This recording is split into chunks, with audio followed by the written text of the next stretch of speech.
목사님의 성경 통독 세미나. 성경 통독을 원하십니까? 창세기부터 요한계시록까지 알기 쉬운 강의로 진행됩니다.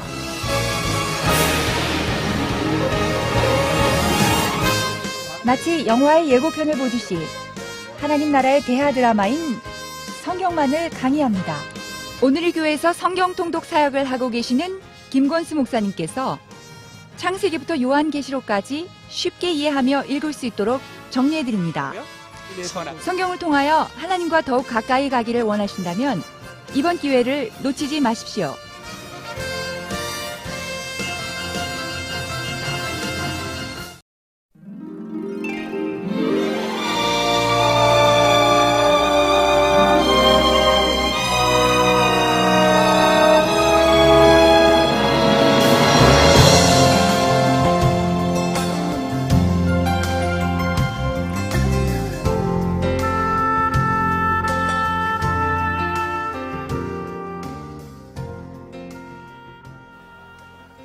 예, 제 성경 공부는 하나님의 마음을 알아가는 성경 공부입니다. 왜 그렇게 정했냐면요, 우리가 편지를 받았는데, 편지를 받았어요. 편지를 읽는데 보낸 사람의 의도를 전혀 모르고 나 혼자 해석을 했어요. 편지를 읽은 거예요, 못 읽은 거예요? 안 읽은 거하고 똑같으죠. 자, 이렇게 그래서 성경 공부에 제가 이 세미나를 하면서도 이것은 그래, 하나님의 마음을 조금이라도 알아가는 그런 시간이 됐으면 좋겠다. 그래서 아까도 말씀드렸지만 이제부터 예고편을 보여드릴 겁니다. 그래서 굉장히 빠른 속도로 진행이 돼요. 빠른 속도로 진행하는데 오늘 지금 첫 시간이 창세기부터 눕기까지 다루는데요, 55분 동안 강의를 해요. 55분 동안 강의를 할 겁니다. 그럼 얼만큼 빠른지 알겠죠? 자, 우리가 성경 공부를 하잖아요. 성경 공부를 하는 목적이 있습니다. 그 목적은 여러분들은 어떤 목적이 있습니까? 성경 공부를 하는 목적이요. 역시 이래서 제가 강의하는 맛이 나는 거예요. 예, 우리들은요, 하나님의 그 성경 공부하는 목적이 있어요. 뭐냐면 하나님의 마음을 아는 거예요. 하나님의 마음을 알고 하나님을 어떻게 경외할 것인가, 그걸 배우는 게 그 성경 공부의 목적입니다. 그럼 이거 제 말이 되면 안 되잖아요. 우리가 신명기에 어떻게 기록되어 있냐면 보세요. 너희가 요단을 건너가서 차지할 땅에 거주할 동안에 이 말씀을 알지 못하는 너희 자녀들에게 어떻게 해요? 내 하나님 여호와 경외하기를 배우게 할지니라. 뭐라고 그랬어요? 자녀들한테 뭘 가르치라고 그랬어요? 여호와 경외하는 걸 배우는 거예요. 그럼 여호와를 경외하는 게 어떤 겁니까? 여호와를 경외한다, 뭐 두려워하는 건다, 뭐 이런 것 같아요? 아니요. 여호와를 경외한다는 것은요, 하나님께 예배하는 거예요. 찬양하는 거예요. 기도하는 거예요. 교제하는 거예요. 진짜는 뭔지 아세요? 하나님을 사랑하면서 살아가는 거예요. 하나님을 사랑하라는 거예요. 그 다음에 하나님을 사랑하면서 하나님께 기쁨이 되어지는 자로 살아가라는 거예요. 여러분들 자녀들 있잖아요. 자녀들이 어떨 때 가장 여러분들 행복합니까? 부모의 마음을 기쁘게 해줄 때 가장 행복하잖아요. 우리가 성경 공부를 하고요, 하나님을 믿고 이러는 것은요, 하나님께 이렇게 기쁨이 되기 위해서 하는 겁니다. 그게 기쁨이 되게 하기 위해서 그럼 너희들이 어떻게 살아가는 건지 기쁨이 되는지 또 알아야 되잖아요. 그 내용이 기록되어 있는 게 성경에 있는 거예요. 그렇기 때문에 우리가 성경이라는요, 여러분들 저는요, 성경을 갖다 다른 말로 바꾸라고 그러면은 사랑이라고 바꾸고 싶어요. 그 안에는요, 하나님의 사랑이 가득 차 있어요. 하나님의 가득 차 있는데 그 하나님의 이 가득 찬 사랑을 갖다가 이 편지 형식으로 우리한테 전해준 게 이게 성경인 겁니다. 그래서 저는 성경은요, 하나님의 마음이 가득 잠겨 있는 사랑의 편지다, 이렇게까지도 표현을 해요. 그렇기 때문에 시편 기자는 뭐라고 그랬어요? 금보다 더 사모하라는 거예요. 그 다음에 이 말씀이 얼마나 다른지, 꿀보다 달다는 거예요. 송이꿀보다 달다는 거예요. 그렇기 때문에 호세아는 뭐라고 그래요? 여호와께로 돌아가자는 거예요. 말씀으로 돌아가자는 거예요. 그러면서 얘기를 하죠. 우리가 여호와를 알자, 힘써 여호와를 알자고 주장하고 있는 것입니다.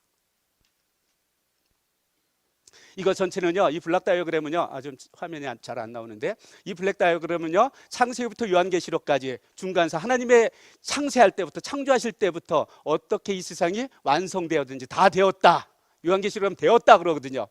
하나님의 역사가 어떻게 끝나는지 기록되어 있는 거예요. 그래서 오전에는 창세기로부터 우리가 말라기까지 강의를 할 거고요, 중간 시대가 있고요, 그 다음에 어떻게 이 세상이 끝나는지 요한계시록까지 기록되어 있는 게 이게 성경입니다. 그럼 여러분들, 어떤 믿지 않는 사람들이 와가지고 그 성경이 뭐에 대해서 써 있어? 물으면은요, 여러분들이 1분을 줘도 얘기할 줄 알아야 되고요, 5분을 줘도 얘기해야 될 줄 알고요, 10 10분 아니면 1시간, 2시간, 10시간을 줘도 해야 되는 겁니다. 저한테 지금 몇 시간 줬어요?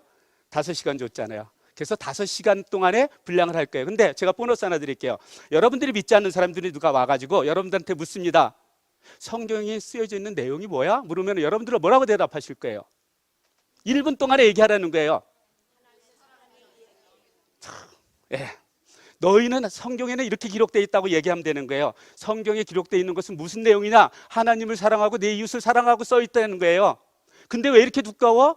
하나님을 어떻게 사랑하는지, 또 이 내 이웃을 어떻게 사랑하면서 살아가는지, 나머지는 그 실천사항이라는 거죠. 주석이라는 거죠. 이게 성경이에요. 어떻게 이 정도면은 성경 누가 물어봐도 이제 대답할 수 있죠. 그 다음에 시간이 더 좋아지면 내가 아는 거 조금 더 전하는 거예요. 저는 5시간 주어졌으니까 전체를 갖다가 또 이렇게 전하는 거고요. 아셨죠? 요 정도 보너스만 받아도 오늘 10불 회비 내는 거 점심까지 주고, 아, 같이 있죠? 이 정도면 같이 있죠? 그렇죠? 자, 우리가 성경을 믿습니다. 성경이 전체 몇 권으로 되어 있습니까? 66권으로 되어 있어요. 여러분들 그 중에 한 권을 선택하라고 하면 뭘 선택하실 거예요? 창세기. 역시 성경 공부한 사람이 이렇게 딱딱 나와. 자, 그 중에서 한 장을, 창세기가 50장까지 있습니다. 한 장을 선택하라고 그러면 저는 1장을 선택을 해요.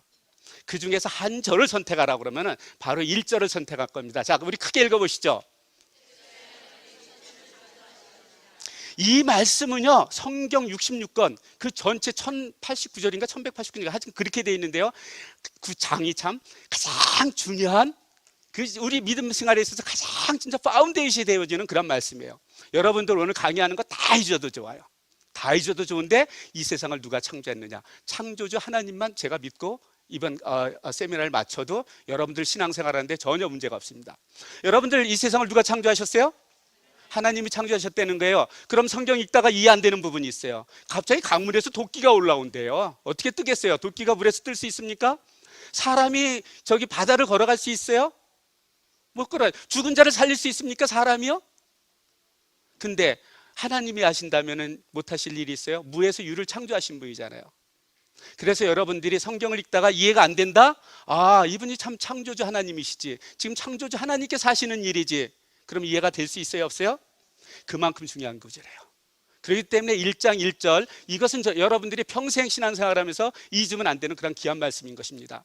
그리고 나서 1장 2절 이렇게 선포한 다음에 1장 전체는요, 하나님께서 이 우주를 어떻게 창조하셨는지가 나와요.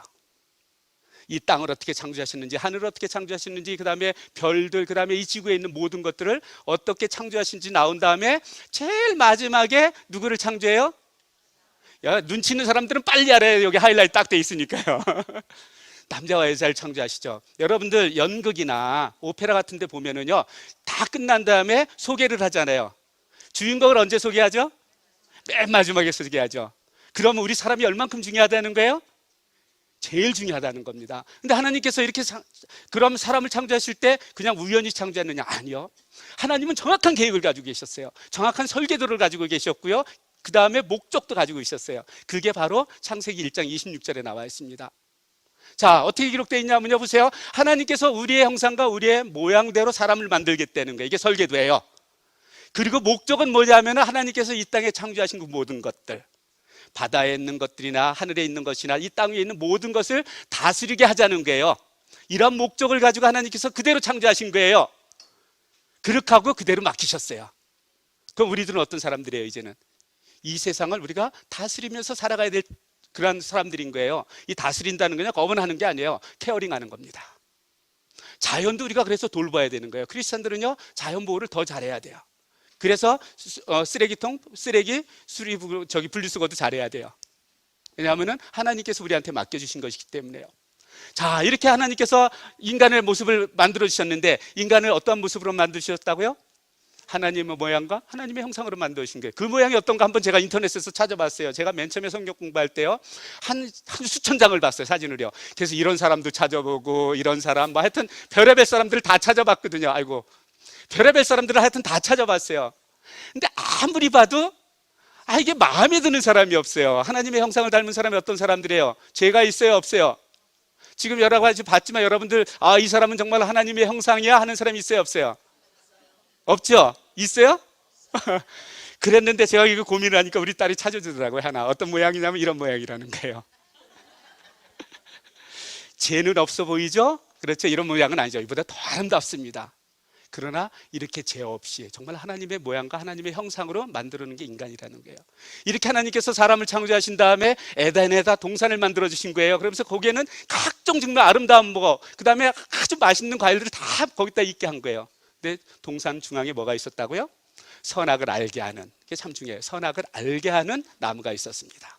그래서 하나님께서 아담한테 얘기하죠. 너는 이 동산의 모든 과일을 먹되 오직 한 가지, 선악은 알게 하는 나무의 열매는 먹지 말라고 그러죠. 그것을 먹는 날엔 정녕 뭐 하라고요? 죽으리라고 얘기했습니다. 그랬는데 거기에 이제 동산에 이렇게 있으면서 거기에 누가 있어요? 아담의 와이프가 있잖아요, 하와. 여자들은 좀 호기심이 많잖아요. 그 얘기를 들으니까 저게 도대체 뭔데 저걸 먹지 말라고 그러지? 호기심이 생긴 거예요. 호기심이 생기고 있는데 그렇게 호기심이 생기고 있으면은 사탄이 알아요, 몰라요? 딱 알잖아요. 그럼 와서 이제 이야기를 하는 겁니다. 야, 정말로 하나님께서 이 동산에 있는 모든 나무의 열매를 먹지 말라고 그랬냐는 거예요. 그랬어요? 아니죠? 그러니까 하와가 대답할 게 있잖아요. 이게요, 여러분들 전도하는 방법이에요. 가가지고 그냥 그분이 무슨 얘기를 할 걸 갖다가 기대하면서 전도를 해야 돼요. 그러면 하와가 할 얘기가 있죠. 아니, 이 동산에 있는 모든 나무는 다 먹는데 저 선악을 알게 하는 그 나무의 열매는 먹지도 말고 만지지도 말랬대요. 만지지 말랬 소리 있었어요, 없었어요? 말씀을 왜곡한 거예요. 그러면서 뭐라고 그래요? 그것을 먹는 날에는 정녕 죽을까 하노라는 거예요. 하나님께 죽는다고 그랬어요? 죽을까 한다고 그랬어요? 이렇게 말씀을 왜곡한 거예요. 그러다가 보니까 어떻게 해요? 아니야, 그거는 너 먹어도 죽지 않아. 다만 네가 그것을 먹는 날에는 하나님과 같이 될까 봐 그걸 먹지 못했다는 거예요. 인간이 선악과를 따먹은 것은요, 교만 때문이에요. 누구처럼 되고 싶은 교만이요? 하나님처럼 되고 싶은 그 교만 때문인 거예요. 그러니까 이렇게 딱 보니까 그 사과가 진짜 보암직도 하고요, 먹음직스러운 거예요. 그러니까 이 여자가 그냥 딱 잘라 먹죠. 잘라 먹고 남편을 주면은, 남편은 좀 단순해요, 남자들은. 아내가 좀 다 먹어요. 물어보지도 않고. 이렇게 먹어가지고 죄가 선악을 알게 하는 나무를, 그 나무의 열매를 먹으면서 우리한테 들어온 건 뭐냐면은 악이 들어온 겁니다. 우리들이 하나님의 형상대로 만들었잖아요. 하나님의 악이 있어요, 없어요? 죄가 있어요, 없어요? 없잖아요. 선하신 분이잖아요. 선악을 알게 하는 나무 열매를 먹음으로써 우리한테 들어온 것은 이제 악이 들어온 거예요. 그래서 우리한테는 항상 선과 악이 존재하는 겁니다.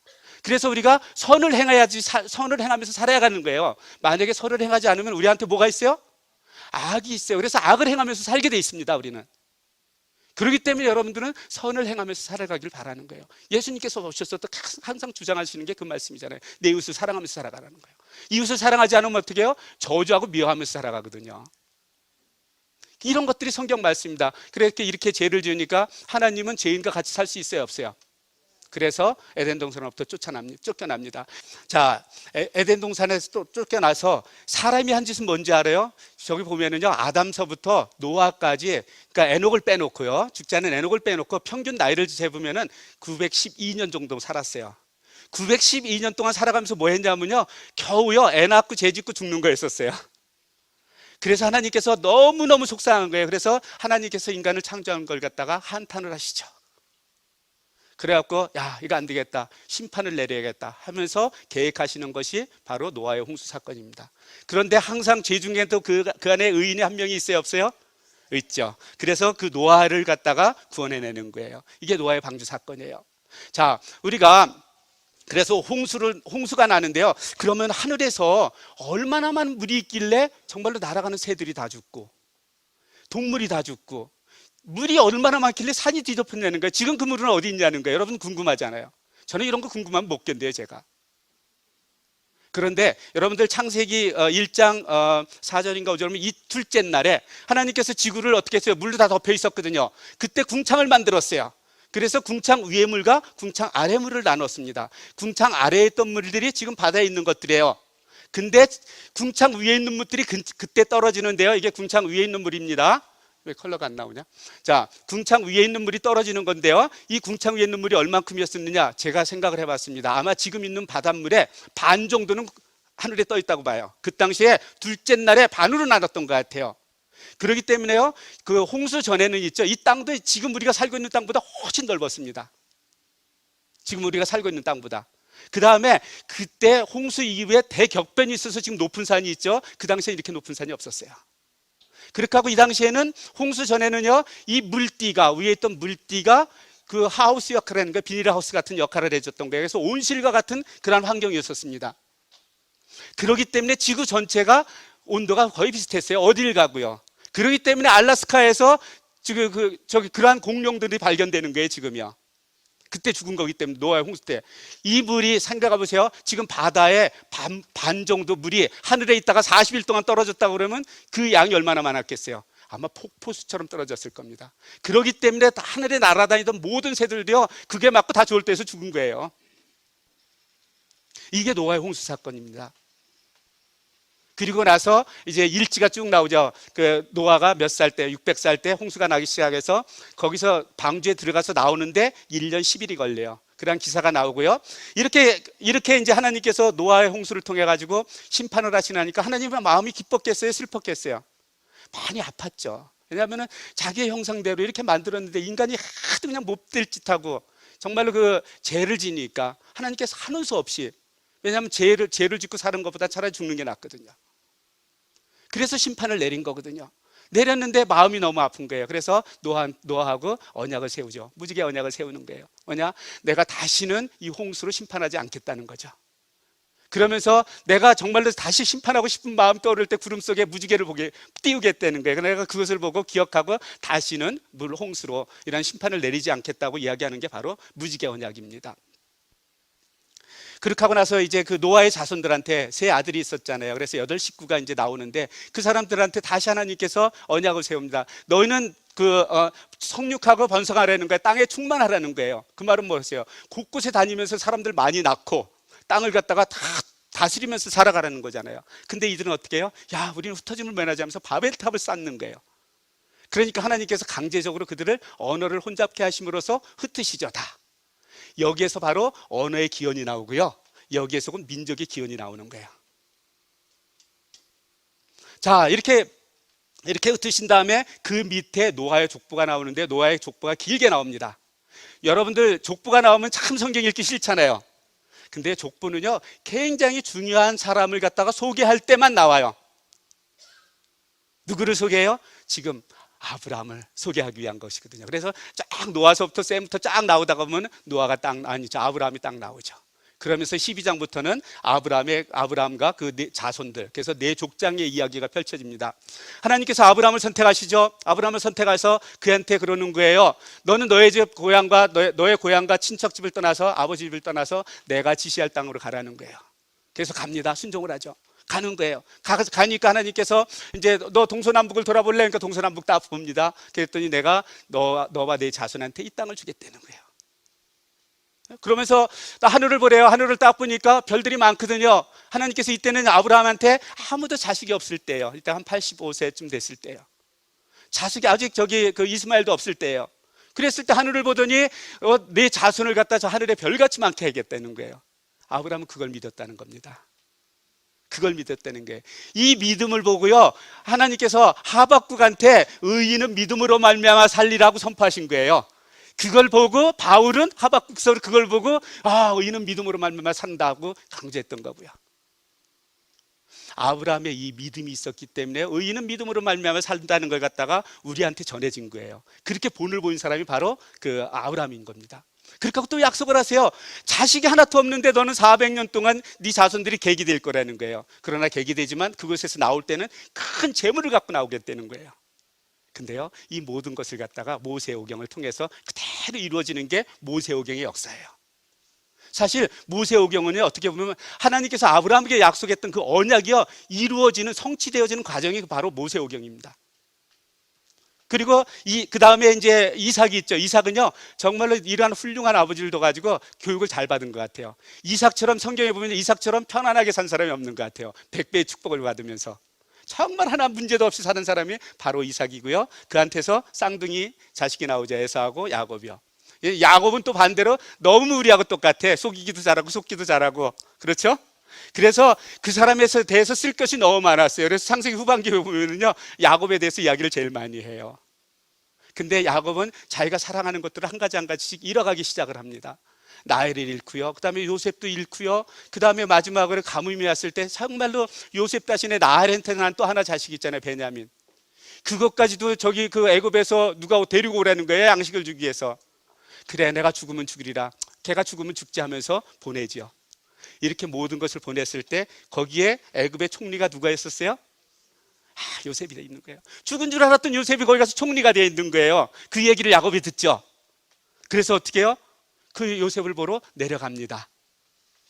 요셉을 보러서 내려가고 그 다음에 거기서 한 17년 동안 살다가 결국 이제 야곱은 147세에 죽고요. 그 다음에 요셉은 별로 할 일이 없어요. 왜냐하면 야곱이 워낙 사고를 많이 쳐가지고요. 그거 쓰다가 보니까 요셉까지 쓰면 창세기가 100장이 넘어가는 거예요. 그래가지고 110세에 죽었더라 하면서 창세기 50장이 말을 내려요. 그랬는데 요셉은 어떤 사람이냐면요, 요셉은 하나님과 꿈을 보여줬잖아요. 예? 해와 달과 별들이 자기한테 일하는 걸 절하는 걸 보여줬잖아요. 변이삭이 볕단이 절하는 걸 보여줬잖아요. 이 꿈을 소지한 자였었어요. 그렇기 때문에 그 보디발의 아내가 그렇게 유혹할지라도 이겨나갈 수 있었던 인물입니다. 이 사람은, 요셉은 이와 같이 하나님의 비전을 정확하게 보고 살아간 사람이 바로 요셉입니다. 여러분들 이런 사람이 되길 바랍니다. 자, 이렇게 해갖고 이제 야곱의 식구들이 70명이 이제 요셉이 총리가 된 그 나라로 가죠.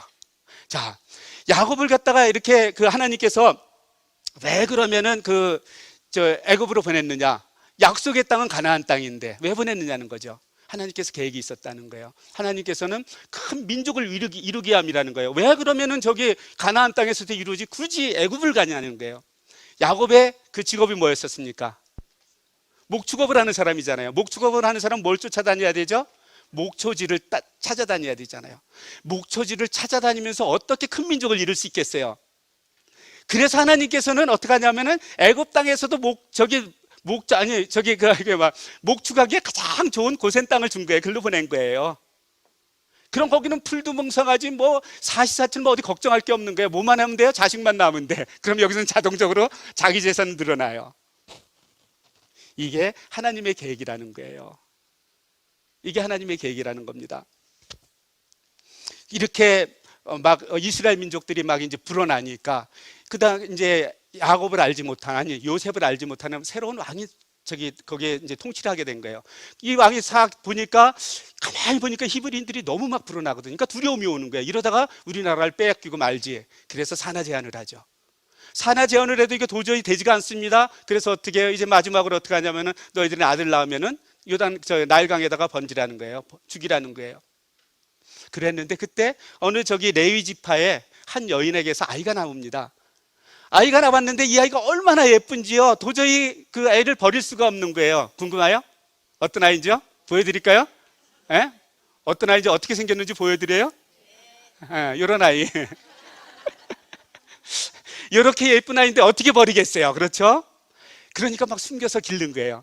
숨겨서 기르다가 보니까 이 아이가 한 3개월쯤 되니까 아이가 목소리가 얼마나 크는지 울음소리, 웃음소리 이게 도저히 너무 커가지고 숨겨서 기를 수가 없던 거예요. 그래서 어떻게 해요? 한우 수 없죠. 그래가지고 그 아이를 갈대 상자에다 놔갖고 나일강가에다 놓습니다. 그런데 그때 하나님의 때입니다. 이게 하나님의 때예요. 성경에서 어떠한 사건이 일어났다 하나님의 때가 이루어지고 있는 거예요. 그때 하나님의 때에 누구를 거기를 거닐게 해요? 목욕하러 나가게 해요? 애굽 왕의 공주가 거기 나가는 거예요. 근데 가보니까 아이가 울음소리가 들리는 거예요. 야, 그러니까 하인한테 저한테 데려오라는 거예요. 가지고 오라는 거예요. 그래서 뚜껑을 딱 열어보니까 아이가 있는데 잘생긴 놈이 그냥 울음소리가 얼마나 큰지요. 이 공주의 그 모성애를 딱 자극한 거예요. 그래서 어떻게 해요? 자기 아들로 양자로 삼죠. 그래갖고 히브리인 종의 그 아들로 태어났지만 어떻게 이제는요 애굽의 왕자로서 살아가는 겁니다. 하나님께서는요 그 계획이 있었어요. 왜냐? 이스라엘 민족이 440년 동안요 그 종으로 살았거든요. 근데 하나님께서 이들을 민족을 이루려고 인도해내려고 누가 필요해요? 지도자가 필요하잖아요. 하나님께서는요 이 지도자를 세우기 위해서 이렇게 철저하게 계획하신 겁니다. 사실은요. 그래가지고 거기서 궁중에서 지도자는 어떤 지도자를 봐요? 왕이 되기 위한 그 교육을 받는 거잖아요. 돈 주고도 못 받는 교육이잖아요. 이거는요. 이게 하나님의 계획이고 하나님의 방식이라는 거예요. 그래갖고 40년 동안 교육을 잘 받죠. 그러니까 이 모세가 생각에는 이제는 내가 하나님의 뜻을 이룰 수 있어 생각을 하는 거예요. 그래가지고 이렇게 하루는 보니까 그 애굽 군사가 막 히브리인을 갖다 막 핍박하고 채찍질로 막 때리고 그러는 거예요. 화가 나가지고 내가 저놈을 어떻게 해서든지 처리하죠 하고 어떻게 죽여가지고 모래 속에다 묻어버리잖아요. 그래서 자기는 완전 번제다 딱 생각을 한 거예요. 근데 그 얘기를 바오로가 알게 되잖아요. 그러니까 어떻게 해요? 왕자가 하루아침에 이제 도망자가 돼요. 그래서 미디안으로 도망갑니다. 미디안에 도망가서 십보라를 만나가지고 가정을 쌓으면서 40년간 살아가는데요. 이때는 데릴 사이로 처가살이를 하는 거예요. 보세요. 왕자로 살았던 그 모세가 처가살이 40년 동안의 그 기간은 뭐냐면요, 자기를 죽이는 시간이었었어요. 자기를 죽이는 시간이었습니다. 하나님께서는요, 우리가 우리의 힘을 하려고 그러면 그걸 다 막으세요. 하나님께서 계획하신 거예요. 40년쯤 딱 지나가니까 이제 자기의 무엇을 내가 할 수 있다는 그 생각이 딱 없어진 거예요. 그랬을 때 하나님께서 나타나신 겁니다. 떨기나무 가운데. 그러면서 모세한테 소명을 주죠. 모세한테 소명 주는 거. 자, 읽어보세요. 시작.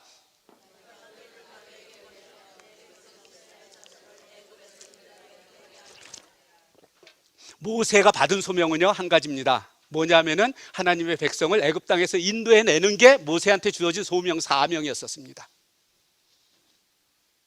뒤로 가면서 또 거기에 대해서 조금 시간이 되면 말씀드릴 수 있게요. 자, 이렇게 해가지고 소명을 받고 하나님과 간다 안 간다 싸우기도 하죠. 그렇지만 어때요? 하나님한테 이길 수 있어요 없어요? 소명받은 자가 못 이기죠. 그래서 바로 앞에 서죠. 바로 앞에 딱 서가지고 내 백성을 보내라고 그러는데 바로가 보내주겠어요? 안 보내주겠어요? 이 당시에 군인이요, 출애굽할 때요, 20세에서부터 전쟁에 나갈 만한 사람이 몇 명이었으면 60만 3,350명이에요. 그런데 이 사람들이 지금 노예로 있는 거잖아요. 노예 임금 지금 우리가 어디 가서 히스패닉 한번 쓰려고 그러면은 100불이에요, 하루에 보통. 그렇죠? 계산해 보세요. 60만 곱하기 100 하면은 일당이 얼마예요, 하루에? 6천억 불. 예? 6천억 불 되는 거예요. 그렇죠? 그런데 만약에 한 달이면은 18억 불? 18억 불 되죠. 그 다음에 1년이면 한 220억, 230억이 되는 거예요. 이 사람들 보내면 얼만큼 손해봐요, 1년에? 220억, 230억 되는데 바로 여러분들 같은 그 사람들 보내겠어요? 보내요? 해답 알고 하지 말고.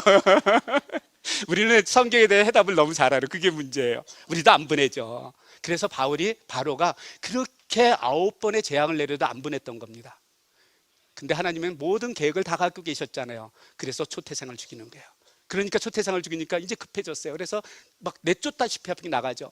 근데 이스라엘 민족이 나올 때 이제 그 지방에 있는 그 옆집에 가서 묻는 거예요. 야, 우리가 지금부터 나가면 광야에서 살아야 되는데 필요한 물건이 있다는 거예요. 나한테 그 여비를 달라는 거예요. 그래가지고 뭐 금이고 은이고 다이아몬드고 다 달라는 거예요. 그랬더니 이 사람들은 어떻게 해요? 빨리 하루라도 빨리 나가면 좋거든요. 애굽 사람들이 볼 때는. 그래서 있는 거 다 준 거예요. 자, 어떻게 빈솔을 들고 나왔어요? 큰 재물 갖고 나왔어요. 하나님께서 아브라함에게 약속하신 그때 이루어졌어요, 안 이루어졌어요? 이 모든 게 다 이루어진 거예요. 그래서 이스라엘 민족이요, 비록 70명이 들어갔지만 440년 후에 나올 때는 어떻게 하냐면 60만 3,350명인데 20대에서 50대까지. 여기 봐보세요. 남자가 많아요, 여자가 많아요? 그럼 여자 수가 몇 명이 됐을까요? 최소한요. 최소한 100만은 됐을 거예요. 아이들은 또 얼만큼 됐을까 생각해 보세요. 아무리 적게 잡아도 200만, 300만, 400만이 됐을 겁니다. 어떻게 해요? 70명이 돼서 하늘의 별과 같이 많은 민족이 돼서 나왔죠. 이 출애굽 과정은요, 하나님께서 아브라함에게 언약하신 그 언약이 성취되어지는 그런 과정인 겁니다. 그래서 성경에 보면 하나님께서 야곱을 갖다가 애굽으로 보낸 이유가 분명하게 나와 있어요. 자, 여기 긁어보세요. 시작. 하나님은요 440년 전에 야곱을 그쪽으로 보내기 전부터요 큰 민족을 이룰 걸 계획을 하시고 이렇게 보냈던 겁니다. 그게 그대로 이루어진 거고요. 이게 성경이에요. 그리고 나서 이들이 이제 출애굽을 하죠. 나와가지고 홍해를 건너갔고 시내산에 도착하는데 약 3개월이 걸렸습니다. 시내산에 와서 받은 게 3가지가 있어요. 첫 번째는 십계명을 받았고요. 그 다음에 레위기를 받았어요. 법규를 받았어요. 율법을 받았어요. 그 다음에 받은 게 성막이에요. 이렇게 모세가 이제 시내산에 올라가 가지고 이러한 것을 받을 때 40일 동안 금식하면서 사실 이렇게 받고 있거든요. 근데 그 아래서 백성들은 어떻게 했어요? 금송아지를 만들어 섬기는 거예요. 그러면서 그들이 그러는 거예요. 이 금송아지가 너희를 애굽 땅에서 인도해낸 그 신이라는 거예요. 그러면서 막 잔치를 벌이죠. 이걸 하나님께서 아세요, 모르세요? 아시죠? 그러면서 모세한테 얘기를 합니다. 저 민족이 벌써 나를 배반했다는 거예요. 그래서 어떡하냐? 내가 저희들을 다 진멸하고 내가 너를 통해서 다른 나라를 세우겠다고 이야기를 하죠. 그때 모세가 중보기를 합니다. 하나님, 그럴 수 없죠. 이 모세의 기도는요, 한 민족을 살리는 그런 기도였었습니다. 그래갖고 하나님의 마음을 돌이키게 하는 그런 기도가 됐었죠. 그래서 하나님께서 그 민족을 멸하지 않죠. 그리고 이제 34장부터 39장까지는요, 하나님께서 시내산에서 모세에게 보여준 그 성막을 만드는 과정이 나와요. 그리고 이게 다 만들어졌을 때 40장에서 조립을 하거든요. 왜냐하면 성막은 계속 이제 이동하면서 조립을 했다가 다시 분리를 했다 이래야 되기 때문에 조립식으로 만들어져 있어요.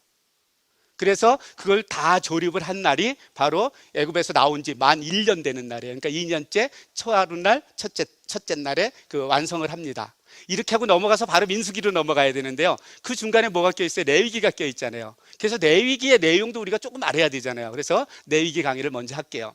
자, 레위기의 그 주제는요, 거룩입니다. 레위기에는 거룩이에요. 근데요, 레위기에 하나님의 사랑이 가득 담겨 있다. 그러면 여러분들 믿어요, 안 믿어요? 이제 믿겠지. 그래도 조금 이 강의 좀 안 믿죠. 자, 저는요, 레위기에는 하나님의 사랑이 가득 담겨 있다고 봅니다. 그 사랑은 어떤 거냐면은 하나님의 백성이 어떻게 해야 가장 행복하게 살아갈 수 있는지 그것을 갖다가 담겨 있는 하나님의 사랑이 담겨 있는 거예요. 너희들이 이렇게 살아가는 것이 가장 행복하다는 거죠. 여러분들 그거보다 더 큰 사랑 없잖아요. 여러분들 자녀들한테 공부하라는 그 이유가 뭐예요? 그들이 행복하게 살아가기 위해서인 거잖아요. 그랬는데 이게 제 말이 아니에요. 자, 우리 한번 크게 읽어보겠습니다. 시작.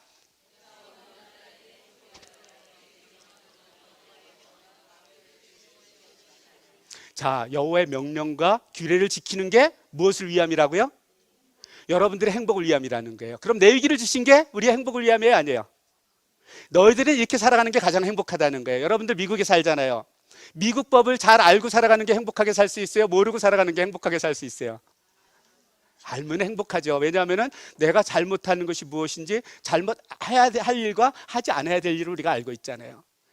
이 레위기는, 하나님의 율법은 이런 겁니다. 하나님께서 기뻐하시는 게 뭐냐는 거예요. 하나님께서 정말로 마음 아파하는 게 뭐냐는 거예요. 그걸 잘 알아가지고 하나님께서 마음 아파하는 건 안 하고 하나님께서 기뻐하시는 것을 한다고 그러면 그게 우리한테 얼마나 큰 행복이 되겠냐는 거죠. 이렇게 레위기는 주신 목적은 우리가 이렇게 거룩하고 행복하게 살기 위함인데요. 그 레위기의 전체적인 내용은요, 크게 두 가지로 나눕니다.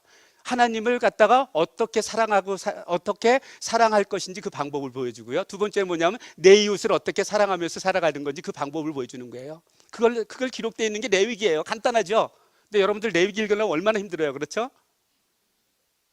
예, 이겁니다. 그렇게 하고 이 말씀대로, 레위기 말씀대로 순종하며 살아가는 자에게는 복을 주겠다고 그러고요. 불순종하는 사람한테는 벌을 내리겠다는 게 26장에 기록되어 있는 거예요. 이게 레위기 전체 내용입니다. 자, 이제 민수기로 넘어갈게요. 드디어 아까 이제 성막이 완성이 됐잖아요. 이제 이들이 이제 또 그 다음에 어떠한 삶을 살아가는지 봐야 되잖아요. 자, 민수기의 목적이 있습니다. 민수기의 목적은 뭘까요? 훈련의 목적이 있었습니다. 자, 이스라엘 민족들이 430년 동안에 애굽에서 이렇게 종으로 살았잖아요. 그러니까 종의 근성들이 남아 있는 거예요. 하나님의 은혜로 이들이 비록 애굽 땅에서 출애굽은 했지만 정말 하나님의 백성이 어떤 백성인지 알도 못했던 거예요. 만약에 군대를 갔는데 군인이 뭔지 모르는 거예요. 어떤 사람처럼, 이런 사람처럼 군인이 됐는데 이러면 안 되잖아요. 이렇게 정말 군인이 돼도, 하나님의 백성이 돼도 그 직분이 무엇인지, 어떻게 살아가는지 모르는 사람들한테 하나님께서 40년 동안 광야 생활을 통해서 하나님의 백성으로 만들어가는 그 과정이, 그 훈련 과정이 바로 민수기입니다. 민수기의 교과서는 뭐겠어요? 하나님의 법이잖아요. 그래서 레위기가 교과서가 되고요. 레위기로 살아가게끔 훈련을 시킨 기간이 이 기간입니다. 그래서 훈련을 다 마쳤을 때는 군인이 이렇게 껄렁껄렁했던 군인이 그래도 이러한 모습으로 조금 군인다운 모습으로 이렇게 바뀌는 거죠. 이 훈련에 가장 본을 보인 사람이 있습니다. 그 사람이 바로 모세입니다. 하나님께서 행하라는 대로 그대로 행하면서 순종하면서 살아갔던 사람이 바로 모세인 거죠. 자, 민수기의 내용을 보면은요, 어떤 내용이냐면은 시내산에서 이제 그 출발을 합니다. 시내산에서 지금 성막을 지었잖아요. 성막을 완성시켰잖아요. 그래서 시내산에서 이제 가나안 땅을 정복하기 위해서 시내산을 출발해 가지고 그 과정이 어디까지 나오냐면은 요단강 동편에 모압 땅까지 도착하는 그 과정이 있는 게 바로 민수기입니다. 그 과정 가운데 훈련을 시킨 거죠. 그래가지고 그 아까 보면은 창세기 40장에 어떻게 했어요? 성막을 완성했잖아요. 성막을 완성한 다음에 두 번째 유월절을 보내요. 어디에서? 시내산에서. 첫 번째 유월절은 언제 보냈죠? 애굽 땅에서 보냈잖아요. 장자를 죽일 때 이스라엘 민족은 어떻게 유월절을 지내고 있었잖아요. 그게 첫 번째고, 두 번째는 이제 나와서 시내산에서 이렇게 보내고 있는 겁니다. 그리고 나서 어떻게 하냐면 인구조사를 해요. 인구조사를 해야지 이제 진편성도 하잖아요. 앞으로 이제 행군을 하려고 그러면은. 그래서 이렇게 인구조사를 한 다음에 이때 인구조사한 게 아까 말씀드렸던 60만 3,350명이에요.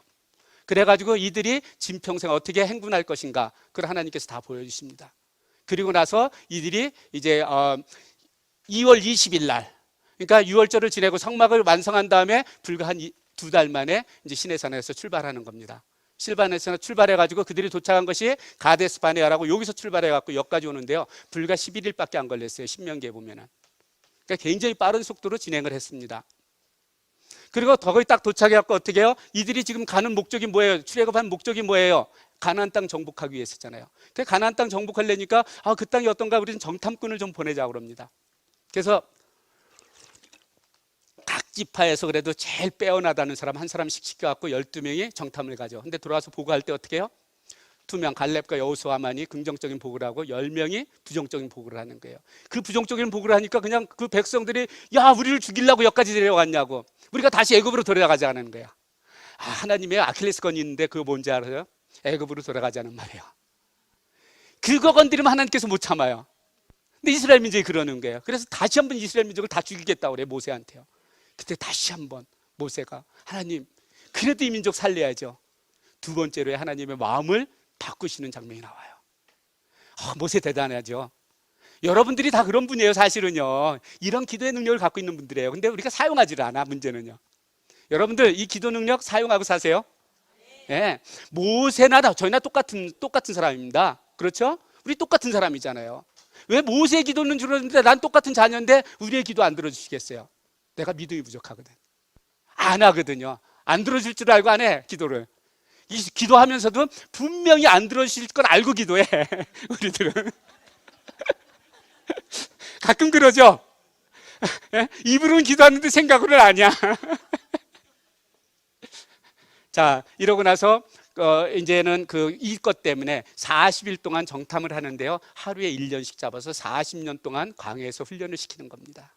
그래서 이들이 그 가데스 바네아에서 어떠한 훈련을 받았는지 나와 있고요. 그 훈련을 받은 다음에 이제 시대가 된 거예요. 한 40년이 가까이 지난 거예요.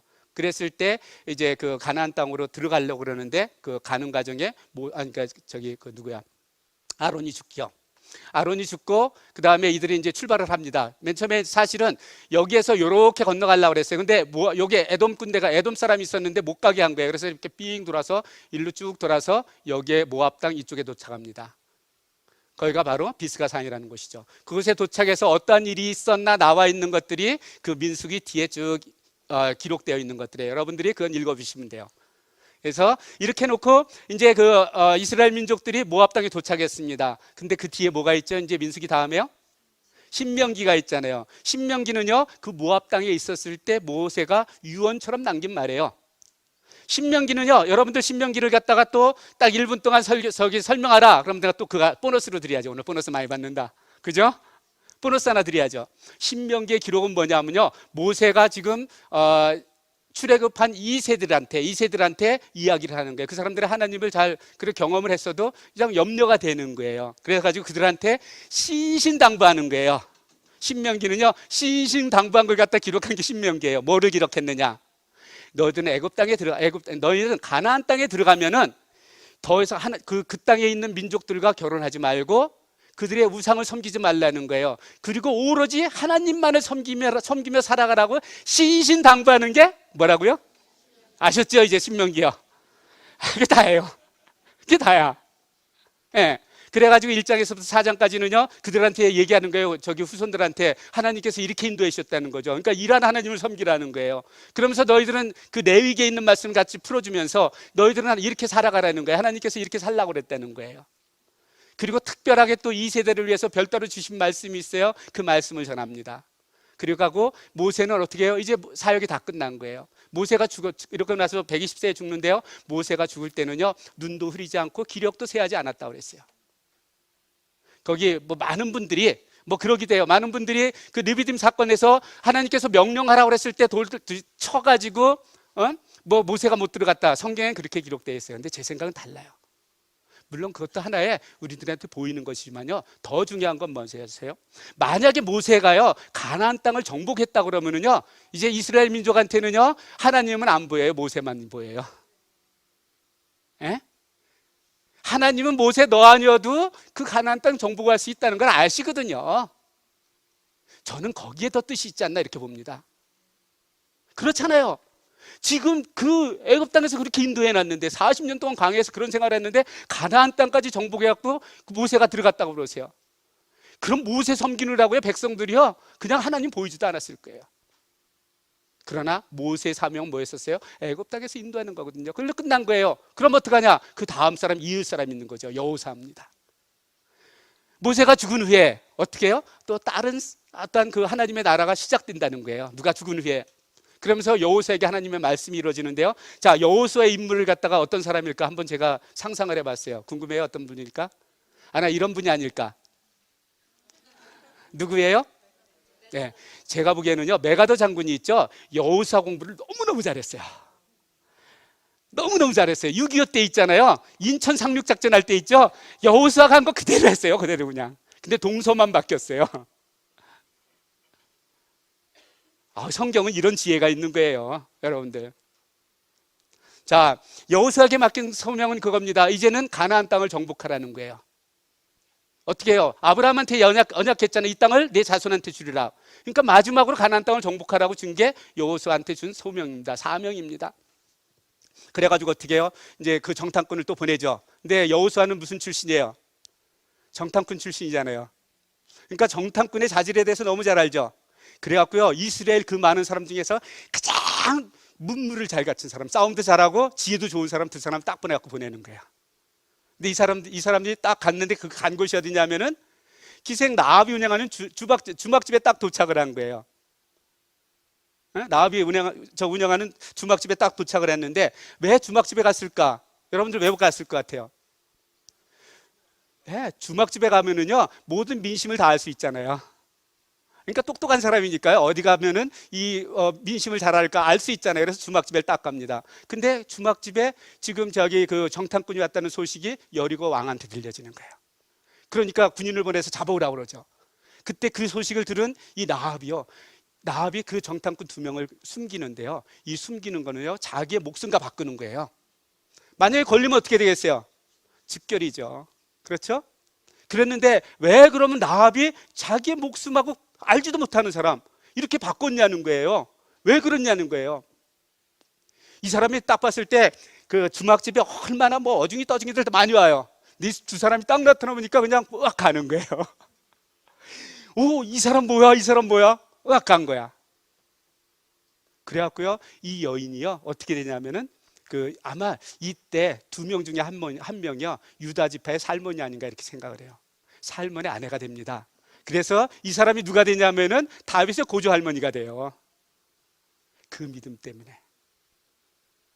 그거 하면은 아주 제가 여호수아 할 때는 재미있게 하는데요. 여러분들 그 듣고 싶으면은 성경 공부에 참석하세요. 지금 예고편입니다. 예고편은 이렇게 하고 넘어가야 돼요. 자, 이렇게 하고 이제 정탐꾼이 돌아와서 보고를 하죠. 그래서 요단강을 건너게 되고 요단강 건너서 어떻게 하냐면 길갈에다 진영을 친 다음에 제일 먼저 성을 갖다가 점령하는 게 어느 성이에요? 여리고 성을 점령하죠. 이들의 힘으로 했습니까? 아니면 하나님께서 하라는 대로 하니까 그냥 무너졌습니까? 어떻게 하나님께서 하는데 그렇게 소리 지른다고 그래서 얼마나 소리가 크면은 그 성이 무너질까요? 하나님의 때인 거예요. 야, 이때 너희는 소리 지르라는 거예요. 하나님께서 지진으로 흔들면 어떻게 되겠어요? 와르르 무너지겠죠. 이게 하나님의 방법입니다. 우리 방법하고 다른 거예요. 그래서 내 생각과 하나님의 생각은 다른 겁니다. 그랬는데 그 바로 위에 아이성이라고 조그만 성이 있는데 거기 가서는 패배를 하는 거예요. 그거 조그만 한 36명밖에 안 죽었는데요 그거 패배했다고요 온 백성들이 마음이 물같이 녹아졌다 그랬어요. 왜 그런가 그 원인을 알아봤더니 그 아간이라는 사람이 있는데 이 사람이 죄를 지은 거예요. 생각을 해보세요. 이 광야 생활을 갖다 이렇게 했으니까 옷이 얼마나 추접해졌겠어. 40년 동안요. 그런데 가죽 잠바 딱 있으니까 그거 입고 싶어요? 안 입고 싶어요? 여기 남성들만 대답해 보세요. 입고 싶잖아요. 그러니까 딱 입은 거예요. 그리고 딱 보니까 금과 은이 있는 거예요. 그거 금은 여러분들 피할 사람들이 있어요? 어떻게든지 좀 챙기고 싶잖아요. 이랬던 거예요. 이것만 있어요? 또 사모님 것도 있어야 되잖아. 사모님 거 어떤 거 있을 것 같아요? 아마 이런 것도 나오는 것 같아요. 그러니까 어떻게 해요? 그걸 숨긴 거예요. 그래서 이걸 걸리게 되죠. 그래서 결국은 아간을 갖다 처리하고 이제 아이성을 갖다가 점령을 합니다. 그리고 나서 이제 그 가나안 땅을 점령을 하는 거예요. 보세요. 자, 여기에 있다가요. 여기가 모압 땅입니다. 요단강이 여기 있어요. 요단강을 건너갔고요. 이쪽에 여리고성을, 여기 아이성을 갖다 점령한 다음에 간도 쫙 잘라갔고요. 이쪽 남쪽을 싹 점령하고요. 그 다음에 북쪽을 점령하는 거예요. 누가 이대로 했죠? 한국전 때? 메가더가 그 작전을 켰잖아요. 아주 그 메가더가요, 이렇게 그 성경도 많이 읽은 사람인 것 같아요. 특히 여호수아는 아주 잘 맞죠? 제가 볼 때는 틀림없어요. 진짜 성경 많이 읽은 분 같아요. 자, 이러고 나서 이제 땅을 다 정복하죠. 그 다음에 제후 뽑아서 이제 땅을 나눠주고 결국은 이제 여호수아가 유언을 남기고 죽습니다. 자, 이제 사사기로 넘어갑니다.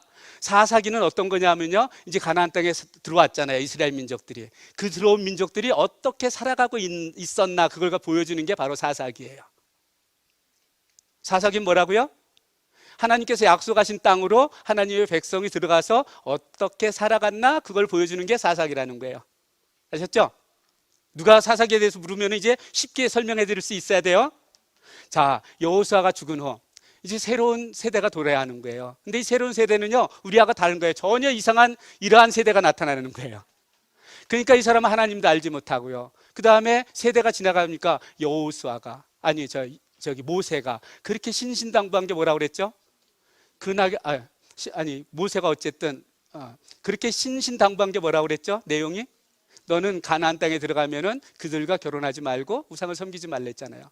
근데 이 세대들은요, 들어가가지고 그렇게 섬긴 거, 그 가나안 여인들과 결혼을 하다 보니까 어떻게 해요? 여자 말 또 남자들이 잘 듣잖아요. 그러니까 우상을 섬긴 거예요.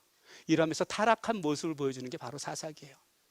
이렇게 그 사사기는 어떻게 하냐면 사람이 들어가서 타락을 합니다. 타락하면 하나님께서 심판을 내리시잖아요. 그럼 이스라엘 민족들이 나 좀 살려주세요 하면서 막 또 하나님한테 회개를 합니다. 그럼 하나님께서 사사를 보내서 구원을 해주시죠. 그럼 편안한 생활을 해요. 또 사사가 죽으면요, 또 타락하는 거예요. 또 회개하는 거예요. 그러면서 이것들이 계속 반복해서 그러니까 운니엘부터 삼손까지 12사세의 이야기를 기록하고 있는 게 바로 사사기입니다. 그리고 그 뒤에 보면은 이제 두 가지 사건이 나오는데요. 그 두 사건은 뭐냐면은 아주 대표적인 것, 그 당시 어떠한 죄를 짓고 살아갔는지 보여주는 그 대표적인 사건을 갖다가 적고 있는 게 바로 사사기 그 뒤에 후면에 나오죠.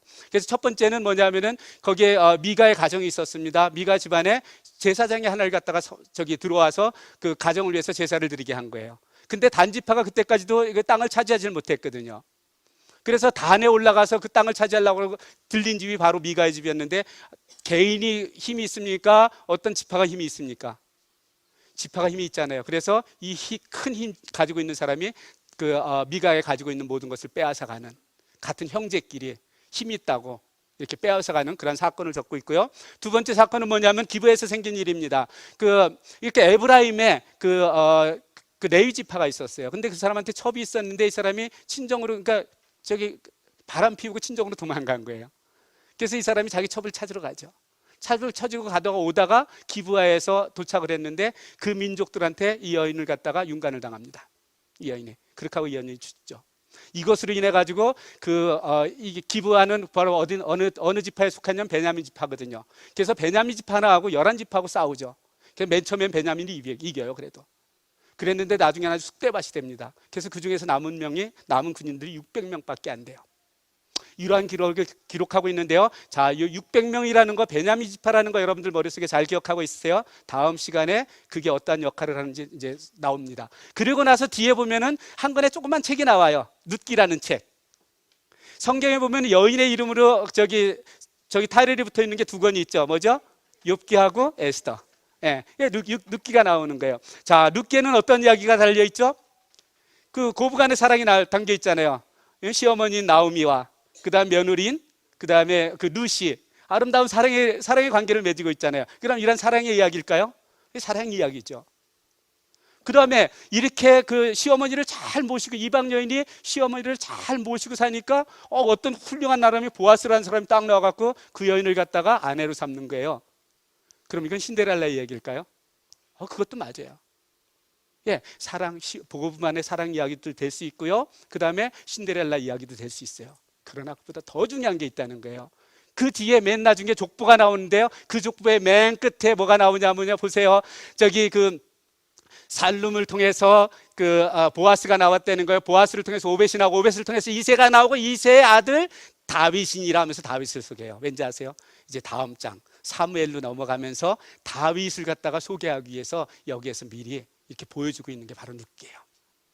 그래서 룻기는요, 가장 근본적인 목적은 뭐였었냐면 이렇게요, 다윗을, 그 앞으로 저 하나님의 나라를, 그 다음에 예수님이 탄생할 그 조상이 되는 사람이잖아요. 그 사람을 소개하기 위해서 나온 게 바로 룻기라는 거예요. 근본적인 원인은요.